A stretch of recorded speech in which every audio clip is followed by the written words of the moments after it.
আল্লাহর ফেরেশতা জিবরাইল আয়েশা ডাক দিয়ে বলতেছেন, ইয়া রাসূলুল্লাহ, ওগো আল্লাহর হাবিব, আপনি খাদিজার কবরের কিনারায় দাঁড়াইয়া এইভাবে কান্দেন কেন? নবীজি বলতেছেন, জিবরাইল, আমার বিবি বইলা গেছে আমি যেন তার কবরটার কিনারায় একটু দাঁড়ায়া থাকি, কারণ আমার বিবি খাদিজা কবরকে বই পাইতো। আমার বিবি খাদিজা কবরের সওয়াল জবাবকে বই পাইতো। আমার বিবি খাদিজা কবরের টেনশন করতো, চিন্তা করতো। এই জন্য আমি নবী কবরের কিনারায় দাঁড়ায়া রইছি।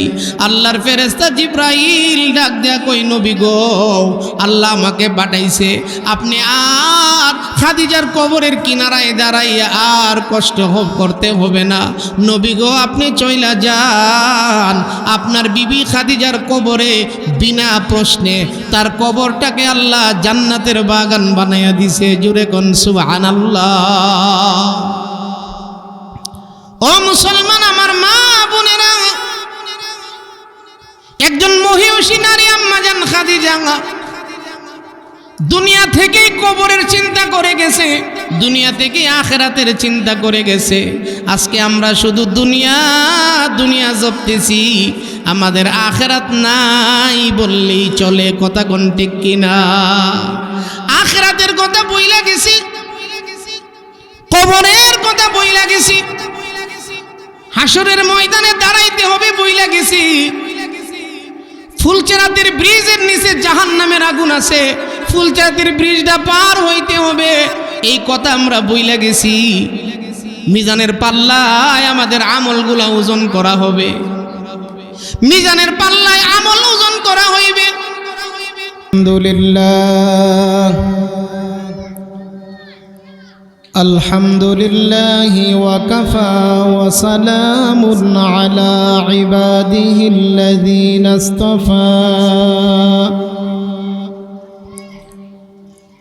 أما بعد فأعوذ بالله من الشيطان الرجيم. بسم الله الرحمن الرحيم. قد أفلح من تزكى وذكر اسم ربه فصلى. صدق الله مولانا العظيم. وقال رسول الله صلى الله عليه وسلم: لكل شيء سقالا، وسقالة القلوب ذكر الله، أو كما قال عليه الصلاة والسلام. صلى الله على سيدنا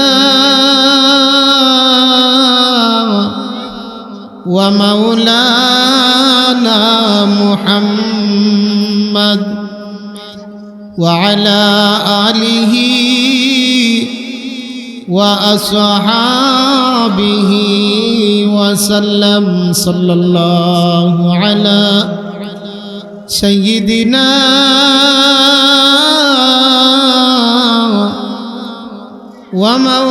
ومولانا محمد وعلى آله وأصحابه وسلم. بلغ العلا بكماله، كشف الدجى بجماله، حسنت جميع خصاله সাল্লু আলাইহি ওয়া আলিহি আল্লাহুম্মা সাল্লি ওয়া সাল্লিম ওয়া বারিক আলাইহি। নুরুল হেরা তাহফিজুল কোরআন মাদ্রাসার হাফেজ ছাত্রদের পাগড়ি প্রদান উপলক্ষে পঞ্চম বার্ষিক পবিত্র ইসলামী মহাসম্মেলনের শ্রদ্ধাভাজন সভাপতি উপস্থিত আছেন জাতির কর্ণধার হযরত উলামায়ে কেরাম, অত্র এলাকার ধর্মপ্রাণ মুসলমান ভাইয়েরা,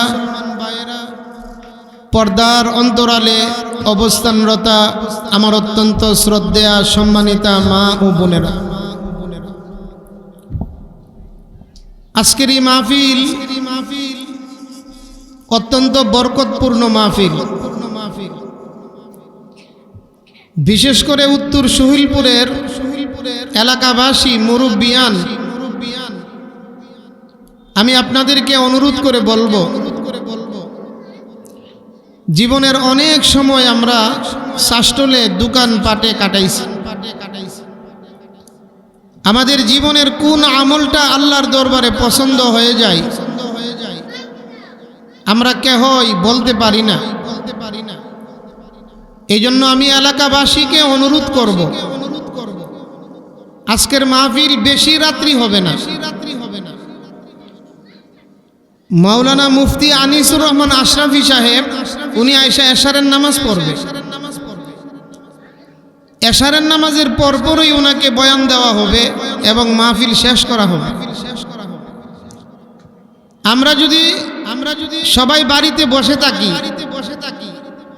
তাহলে হয় না। আমি এলাকার যুবকদেরকে অনুরোধ করব, রাস্তাঘাটে হাঁটাহাঁটি না করে, দোকানপাটে হাঁটাহাঁটি না করে আপনারা সকলেই এই প্যান্ডেলের ভিতরে চলে আসুন। আমি আপনাদের সামনে পবিত্র কোরআন শরীফ থেকে সূরাতুল আলার শেষাংশ থেকে দুইখানা আয়াতে কারিমা তিলাওয়াত করেছি। রাসূলুল্লাহ সাল্লাল্লাহু আলাইহি ওয়াসাল্লামের অসংখ্য অগণিত হাদিস থেকে জিকিরের ফজিলত সম্পর্কে একখানা হাদিস আপনাদের সামনে তিলাওয়াত করেছি। কোরআনের আয়াত এবং রাসূলের হাদিসকে সামনে রেখে অল্প সময় আমি কয়েকটা কথা আপনাদের সামনে পেশ করব। আল্লাহ রাব্বুল আলামিন পবিত্র কোরআন শরীফের এই আয়াতখানার মধ্যে বলেন, কাদ আফলাহা মান তাযাক্কা, নিশ্চয়ই তুমি আত্মশুদ্ধি যদি করতে পারো, তোমার অন্তরকে যদি তুমি পরিষ্কার করতে পারো, তাহলে নিশ্চয়ই তুমি সফল। সুবহানাল্লাহ বলেন। আল্লাহ তাআলা বলছেন নিশ্চয়ই তুমি সফল যদি তুমি তোমার দিল পরিষ্কার করতে পারো, যদি তুমি তোমার কলব, মানে দেহের ভিতরে একটা গোশতের টুকরা আছে যেটাকে কলব বলা হয়। মানুষের দেহটা এই কলবের মাধ্যমেই পরিচালিত হয়। এই কলব যেইভাবে বলে আমাদের অঙ্গ প্রত্যঙ্গগুলা সেইভাবেই পরিচালিত হয়। এই জন্য আল্লাহ রাব্বুল আলামিন কোরআন শরীফের মধ্যে বয়ান করেছেন যে তোমরা তোমাদের এই কলবটারে পরিষ্কার করো। আজকে আমি আমার কথা বলি, আমার কলবের মধ্যে অনেক রোগ আছে, আমার কলবের মধ্যে অনেক প্রকারের বেমারি আছে, অসুস্থতা আছে। দেহের মধ্যে যদি অসুস্থতা হয়, শরীরে যদি জ্বর আসে, কানের সমস্যা, হাতের সমস্যা, পায়ের সমস্যা, দুনিয়ার এই সমস্যার সমাধানগুলোর জন্য আমরা দুনিয়ার ডাক্তারের কাছে যাই। আল্লাহ রাব্বুল আলামিন বলতেছেন, বান্দা তোমাদের কলবের যেই সমস্যা আছে, তোমাদের এই কলবের সমস্যা যদি তোমরা দূর করতে চাও, তাহলে তোমাদের জন্য কিছু ডাক্তার আছে।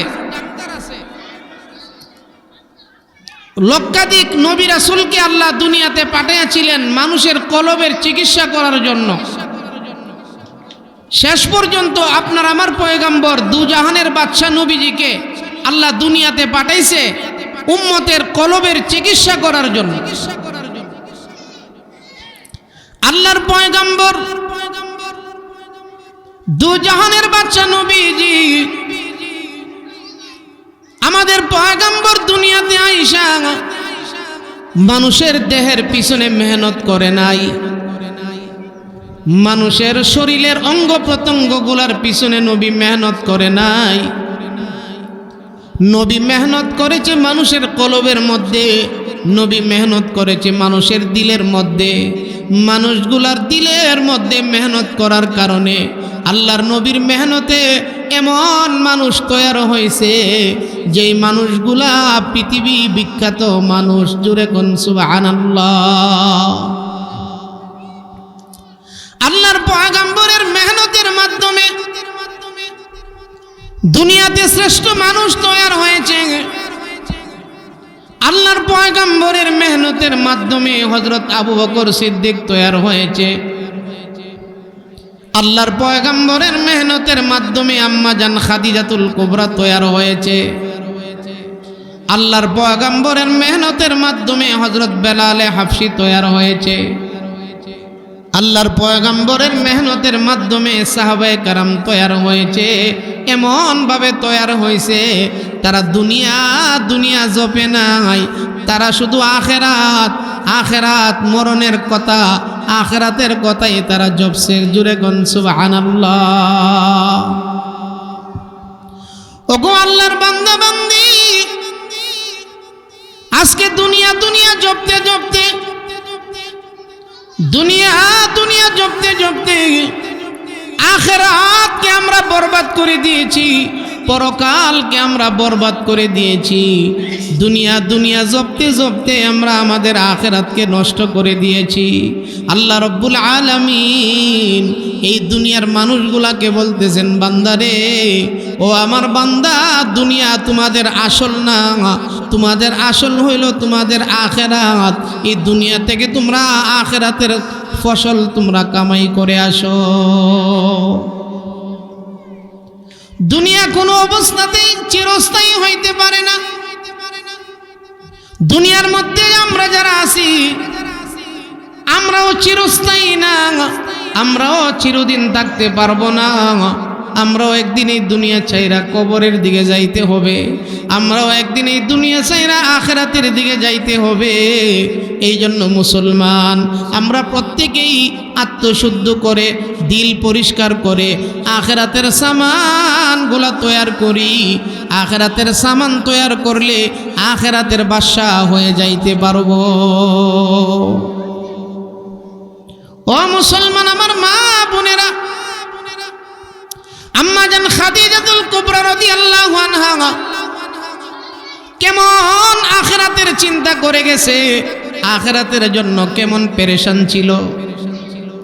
আম্মা জান খাদিজাতুল কুবরা আখিরাতের জন্য কেমন পেরেশান ছিল, কবরের জন্য কেমন পেরেশান ছিল। অথচ নবীজির বিবি, নবীজির স্ত্রী, নবীজির মহব্বতের স্ত্রী, নবীজির ভালোবাসার স্ত্রী আম্মা জান খাদিজা আখিরাত শুধু কবর চিন্তা করতে করতে দুনিয়া থেকে বিদায় হয়েছে। আল্লাহর পয়গম্বর বলছেন, খাদিজা, ওগো আমার বিবি খাদিজা, তোমার এত পেরেশানি কিসের? তুমি এত পেরেশান কেন খাদিজা? জানতে চাই। আম্মা জান খাদিজা ডাক দিয়ে বলতেছেন, নবী গো, আমার পেরেশানি হলো আমি কবরে কিভাবে প্রশ্নের জবাব দিব। জোরে কোন সুবহানাল্লাহ। যেই খাদিজা আল্লাহর সালাম পাইছে, যে খাদিজাতুল কুবরা আল্লাহ রাব্বুল আলামিনের পক্ষ থেকে সালাম পাইছে, যে খাদিজা বিশ্ব নবীর কলিজার টুকরা স্ত্রী, যে খাদিজার জন্য নবীজি চোখের পানি ছাড়ছে আর কাঁদছে, আল্লাহর পয়গম্বরকে ডাক দিয়ে বলছেন, নবী গো, আমাকে কবরস্থ করে আমার কবরের কিনারায় আপনি একটু সময় বসে থাকবেন।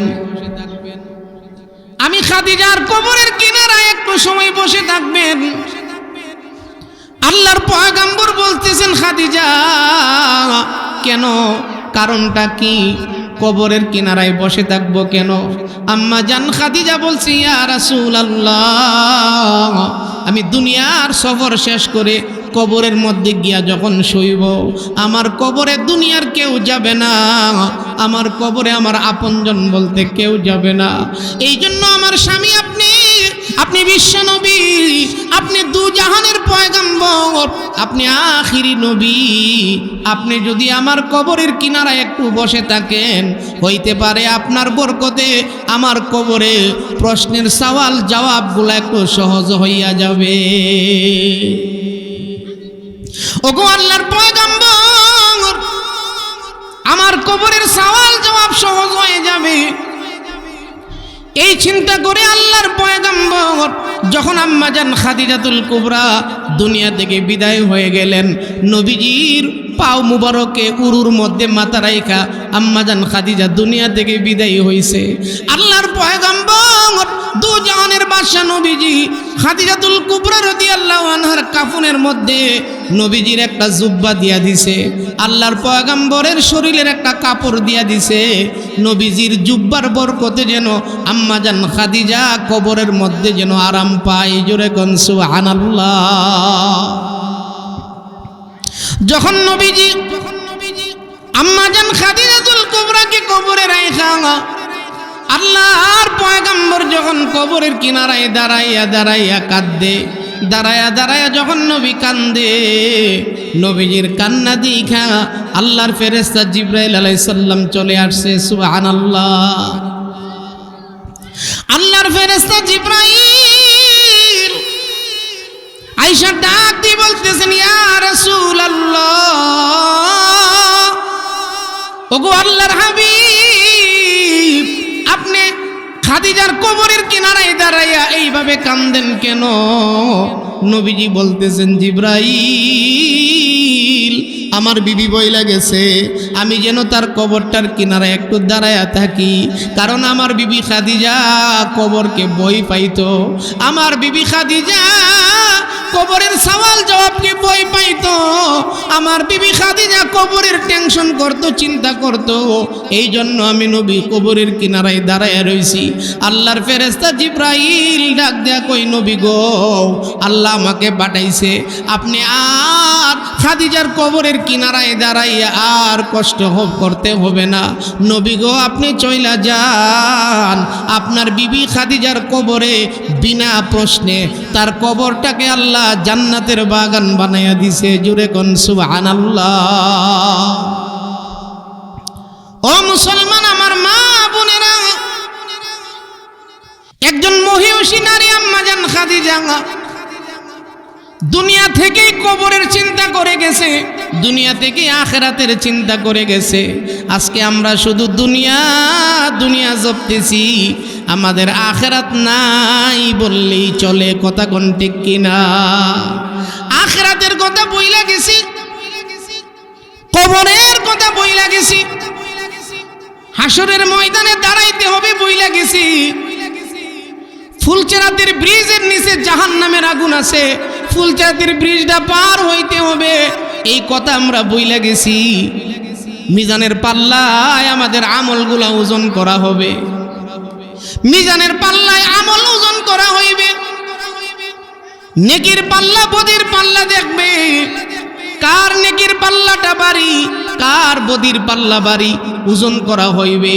ও মুসলমান, একটু দুনিয়া থেকে এই চিন্তাগুলা কইরা আখিরাতের সামান লয়া যদি যাইতে পারি, কবরে যাওয়ার সাথে সাথে আমার আপনার কবরটাকেও আল্লাহ জান্নাতের বাগান বানাইয়া দিবে। জোরে কোন সুবহানাল্লাহ। এই জন্য আল্লাহ বলতেছেন, বান্দা,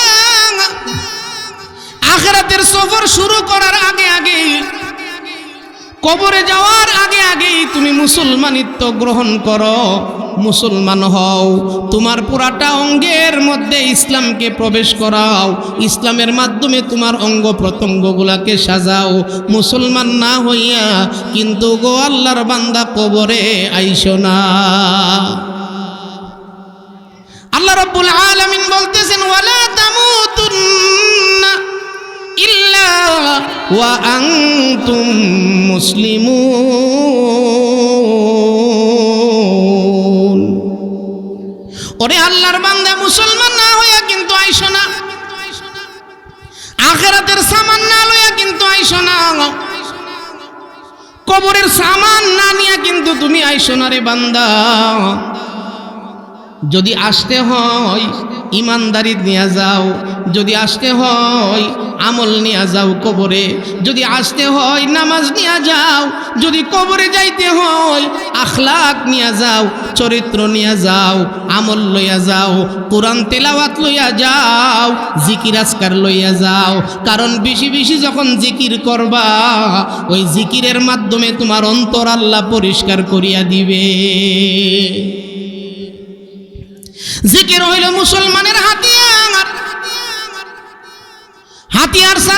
হাতিয়ার ছাড়া যুদ্ধ করা যায় না। মুসলমানের হাতিয়ারের নাম হইল জিকির। আল্লাহর পয়গম্বর বলেন, ও আমার উম্মত, একবার শুধু একবার বলবা লা ইলাহা ইল্লাল্লাহ, শুধু একবার বলেছো তোমার আমল নামায় 4000 নেকি আল্লাহ দান করবে। জোরে কোন সুবহানাল্লাহ।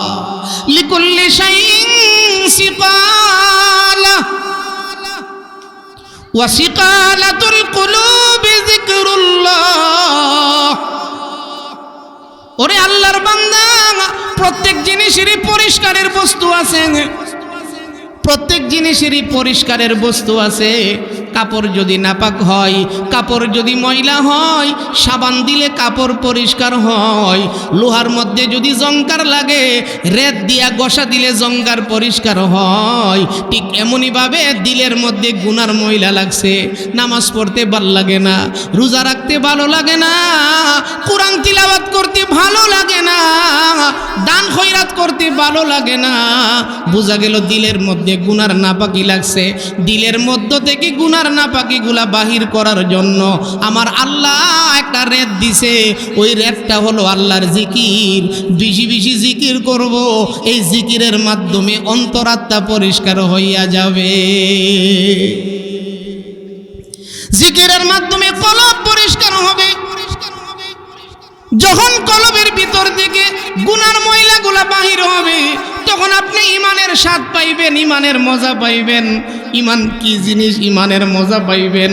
এখন তো আমরা ইমানদার মুসলমান দাবি করি, কিন্তু আমাদের মধ্যে ইমানের মজা পাই না, ইমানের স্বাদ পাই না আমরা, ইমানের মজা পাই না আমরা। যার কারণ হইল কলবের মধ্যে গুনার নাপাকি আছে, কলবের মধ্যে গুনার ময়লা আছে। ওই গুনার ময়লাগুলা যদি পরিষ্কার করতে পারি, তাহলেই আমরা ইমানের স্বাদ আর মজা পাইব। এই জন্য আল্লাহর পয়গম্বর বলেন, উম্মত, কলবের ময়লা যদি পরিষ্কার করতে চাও, রাসূলুল্লাহ সাল্লাল্লাহু আলাইহি ওয়াসাল্লামের তরিকার জিকির আরম্ভ করিয়া দাও। নবীর তরিকায় আর জিকির শিখার জন্য কোনো একজন আল্লাহওয়ালা পীরের কাছে হাত লাগাইতে হবে, কোনো না কোনো হক্কানি পীরের কাছে হাত লাগাইতে হবে। ও মুসলমান, সহবত ছাড়া কিছুই হয় না। সহবতের মাধ্যমে আপনি খাঁটি সোনা হয়ে যাবেন, সহবতের মাধ্যমে আপনি দামি হয়ে যাবেন। কোনো না কোনো একজন আল্লাহওয়ালার কাছে যখন গিয়ে হাত রাখবেন, ওই আল্লাহওয়ালার সহবতের মাধ্যমে অন্তর পরিষ্কার হবে। ওই সহবতের মাধ্যমে জিকির শিখতে পারবেন। আর এই জিকির শিখলে পড়লে, জিকির যখন নিয়মিত কইরা যাইবেন, সঙ্গে সঙ্গে আপনার দিলের ময়লা পরিষ্কার হইয়া যাবে। যখন দিলের ময়লাগুলো পরিষ্কার হবে, তখন আর সুদ খাইতে মন চাইবে না। যখন দিলের ময়লাগুলো পরিষ্কার হবে, তখন আর ঘুষ খাইতে মন চাইবে না। দিলের ময়লাগুলা যখন পরিষ্কার হবে তখন আর নামাজ ছাড়তে মনে চাইবে না। আজান হওয়ার সঙ্গে সঙ্গে দুইরা আল্লাহর ঘর মসজিদে গিয়া প্রবেশ করবে। জোরে কোন ঠিক কিনা? এই জন্য ভাই ও মুসলমান, আজকে গুনার ময়লা লাগছে আমার কলবেও, আপনাদের কলবেও গুনার নাপাকি লাগছে। এই গুনার নাপাকিগুলা পরিষ্কার করতে হবে। গুনার নাপাকিগুলা পরিষ্কার কইরা